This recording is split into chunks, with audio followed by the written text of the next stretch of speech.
Assalamualaikum warahmatullahi wabarakatuh. Perkenalkan, kami dari kelompok 2 ingin mempresentasikan sistem reproduksi. Yang pertama, nama saya Deka Mefik Al-Rashid. Saya Amir Raihan. Saya Ananda Jilasari. Saya Denisha Ginta Gayatri. Saya Muhammad Efat India. Saya Raffi Muammar. Nah, apa sih sistem reproduksi itu? Sistem reproduksi adalah kumpulan organ baik internal maupun eksternal yang bekerja bersama untuk memungkinkan terjadinya reproduksi seksual dan menghasilkan keturunan. Sistem ini berbeda antara pria dan wanita, dengan masing-masing memiliki organ reproduksi spesifik yang mendukung proses reproduksi.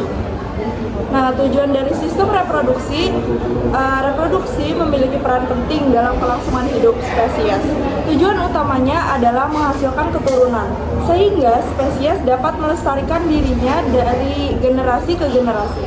Dalam konteks manusia dan hewan, sistem ini melibatkan organ, hormon, dan proses biologis yang kompleks dan terkoordinasi, seperti menghasilkan sel kelamin yaitu sperma dan ovum, lalu memungkinkan terjadinya pembuahan atau fertilisasi, terus menyediakan tempat tumbuh dan berkembangnya janin pada wanita, lalu mewariskan sifat genetik ke generasi berikutnya.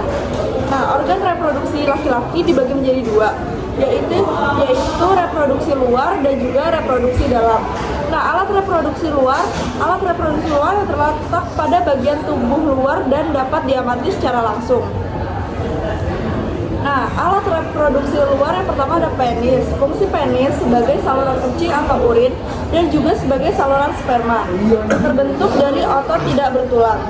Nah, lalu ada dua skrotum. Pada skrotum terdapat dua buah atau sepasang testis atau buah zakar yang berbentuk buah telur. Fungsi skrotum untuk menjaga suhu testis agar sesuai untuk produksi sperma. Alat reproduksi dalam. Alat reproduksi yang terletak pada bagian dalam tubuh dan tidak dapat diamati secara langsung. Dia ada 4, yaitu testis, saluran sperma, utera, dan kelenjar reproduksi. Nah, di sini ada. Alat reproduksi dalam yang pertama testis. Testis dimiliki oleh usia laki-laki berumur 13 sampai 14 tahun.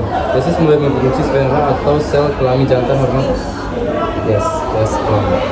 Organ reproduksi yang berbentuk bulat telur berjumlah 2 buah satu pasang terdapat dalam skrotum. Sperma, sel tunggal yang mempunyai ekor dan kepala yang merupakan sel kelamin bagi laki-laki, dan hormon testosteron, senyawa yang dapat merangsang berbagai fisik pada anak laki-laki seperti membesarnya jakun dan kemudiannya dalam perut pada bagian tertentu, misalnya kumis dan 3. Kelenjar reproduksi berfungsi untuk memproduksi getah atau cairan yang nantinya bercampur dengan sel sperma menjadi mani. Kelenjar reproduksi gonad adalah kelenjar endokrin yang menghasilkan gamet, sel reproduksi pada pria dan wanita. Kelenjar reproduksi pada pria adalah testis yang menghasilkan sperma, sedangkan pada wanita adalah ovarium yang menghasilkan sel telur. Kelenjar reproduksi juga menghasilkan hormon yang penting untuk fungsi reproduksi. Fungsi kelenjar reproduksi selain menghasilkan gamet dan hormon, kelenjar reproduksi juga memiliki fungsi lain, yang pertama elumasi.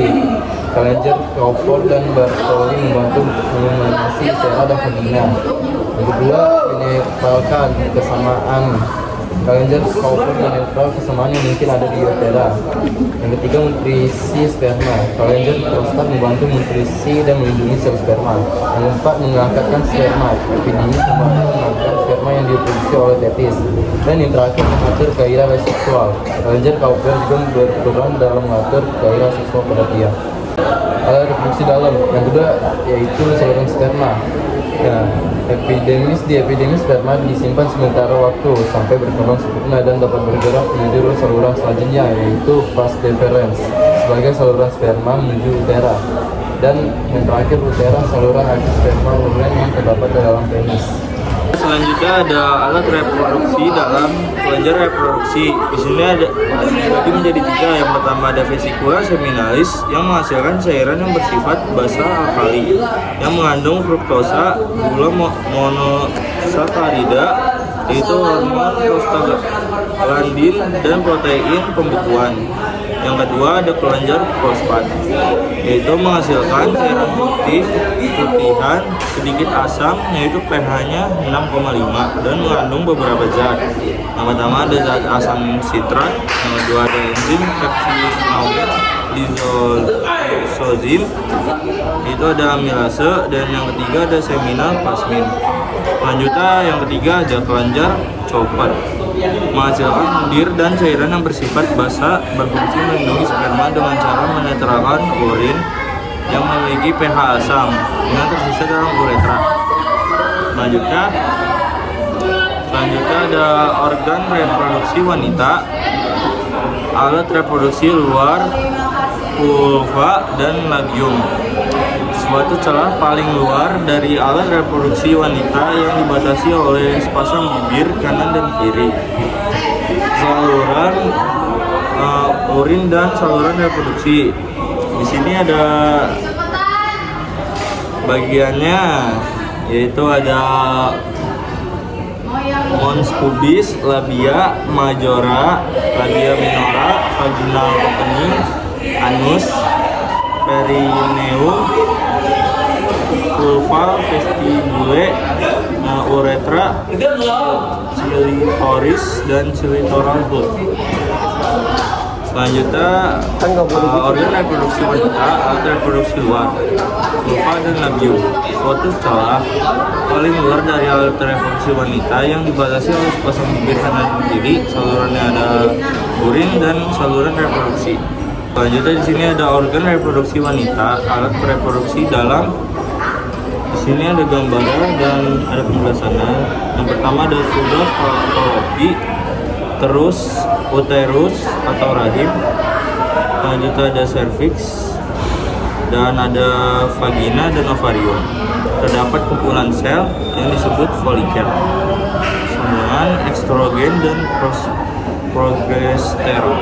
Alat reproduksi dalam yaitu ada tuba fallopi, berfungsi sebagai membawa sel telur dari infundibulum ke rahim, dan dilanjutkan ke uterus, berfungsi sebagai tempat pengembangan janin, dan diteruskan sebagai vagina, berfungsi sebagai organ reproduksi saluran aliran darah, menstruasi, dan jalan lahirnya bayi. Selanjutnya ada siklus menstruasi. Menstruasi proses meluruhnya endometrium bersama ovum yang tidak dibuahi. Dan di sini gambarnya ada oosit sekunder dievaluasikan dari salah satu ovarium. Oosit sekunder meluruh bersama endometrium jika tidak terjadi fertilisasi. Selanjutnya, yang pertama ada fase menstruasi. Waktu hari 1-5 hari. Terjadi peluruhan endometrium beserta ovum yang tidak dibuahi karena menurunnya kadar progesteron dan estrogen. Korpus luteum berhenti memproduksi estrogen dan progesteron. Yang digambar itu ada korpus luteum dan ovulasi. Yang kedua ada fase folikel atau pravolusi. Waktu sampai hari ketiga dan hari ke-6 dan ke-13. Terjadi pembentukan dan pematangan folikel telur oleh FSH dan terjadi penebalan endometrium dan estrogen. Di gambar itu ada folikel primer, folikel sekunder, folikel tersier, folikel degraf, oosit sekunder. Selanjutnya ada fase ketiga, ovulasi, waktu hari ke-14. Terjadi pelepasan oosit sekunder dari folikel yang matang karena tingginya LH. Pelepasan oosit sekunder dari folikel degraf, yang digambar ada folikel pecah dan oosit sekunder. Yang keempat ada fase luteal atau pasca ovulasi, waktu hari ke-15 sampai 28. Terjadi penebalan endometrium karena tingginya progesteron dan estrogen. Korpus luteum memproduksi estrogen dan progesteron. Yang digambar itu ada korpus albikan dan korpus luteum sama ovulasi. Sekarang kita masuk ke fase menstruasi. Yang pertama dimulai dari menstruasi, dilanjut ke folikuler, dilanjut lagi ke ovulasi, dan terakhir ada luteal. Dan ke menstruasi, selanjutnya siklus menstruasi. Begini katanya, yang satu dimulai dari fase menstruasi hari ke-1 sampai ke-5. terjadi penurunan endometrium beserta ovum yang tidak dibuahi karena menurunnya kadar progesteron dan estrogen. Kedua, dilanjut ke fase folikel atau praovulasi hari ke-6 sampai hari ke-13. Terjadi pembentukan dan pematangan folikel telur oleh FSH dan terjadi penebalan endometrium oleh estrogen. Yang ketiga, fase ovulasi hari ke-14.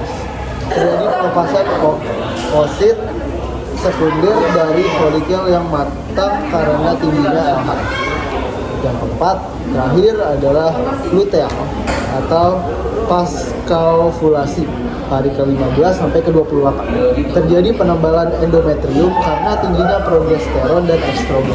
Ini gametogenesisnya. Yang pertama ada spermatogenesis atau pembentukan sperma berlangsung saat pubertas. Yang kedua ada oogenesis atau pembentukan ovum berlangsung saat dalam kandungan. Lanjut ada spermatogenesis, waktunya kurang lebih 74 hari. Lanjut ke spermatogenesis, tahapnya berikut. Yang pertama spermatogonium akan mutasis ke spermatosit atau spermatosit primer, akan meiosis 1 ke spermatosit sekunder, meiosis 2 ke spermatid, ketiga ada spermiogenesis ke spermatozoa. Selanjutnya di sini ada struktur spermatozoa. Akrosom fungsinya untuk menembus ovum, nukleus mengandung materi genetik, sentriol pembelahan sel, mitokondria menghasilkan energi untuk pergerakan. Lalu seterusnya di sini ada gambar dari oogenesis. Selanjutnya di sini ada struktur ovum yang terdiri dari oosit sekunder mengeluarkan senyawa verticillin. Fungsinya menarik sperma, mengumpulkan sperma, dan mengaktifkan sperma agar bergerak cepat. Lalu selanjutnya di gambar sebelah kanan ada corona radiata, sitoplasma, nukleus, dan zona pellucida. Lalu di sini ada oogenesis. Tahapnya ada pralahir 6 juta sampai 7 juta, lalu pasca lahir 2 juta, pubertas 500.000 sampai 100.000, dan fertilisasi. Di sini prosesnya oogonium ke arah oosit primer, lalu terbagi dua menjadi oosit sekunder dan badan polar, lalu terbagi lagi menjadi ootit dan badan polar kedua. Lalu penyakit reproduksi pria. Yang pertama, infeksi menular seksual, gonor, chlamydia, sifilis, herpes genital, HIV atau AIDS. Yang kedua, kelainan bentuk penis, hipospadia, penis bengkok. Ketiga, ada disfungsi ereksi, kesulitan mendapatkan atau mempertahankan ereksi. Lalu varikokel adalah pembuluh darah di sekitar testis melebar. Lalu selanjutnya ada kanker testis, pertumbuhan sel kanker di testis. Lalu prostatis, pembengkakan prostat yang menyebabkan nyeri saat buang air kecil. Lalu selanjutnya penyakit reproduksi wanita. Yang pertama, infeksi menular seksual, gonore, chlamydia, sifilis, herpes genital, HIV atau AIDS. Lalu yang kedua ada endometriosis, adalah jaringan rahim tumbuh di luar rongga rahim. Lalu yang ketiga ada kista ovarium, adalah jantung berisi cairan di ovarium. Yang keempat ada mioma uteri, itu adalah tumor jinak di rahim. Lalu kanker serviks, adalah kanker yang dimulai dari leher rahim. Lalu sindrom ovarium polikistik, gangguan hormonal yang memengaruhi siklus menstruasi dan kesuburan. Lalu ada fibroid rahim, tumor jinak di dinding rahim. Lalu ada rahim turun hingga ke vagina, dan terakhir ada vaginitis, peradangan vagina. Terima kasih telah nonton video kami. Terima kasih Bu Ranti. Terima kasih Bu Ranti. Wassalamualaikum Wassalamualaikum warahmatullahi wabarakatuh.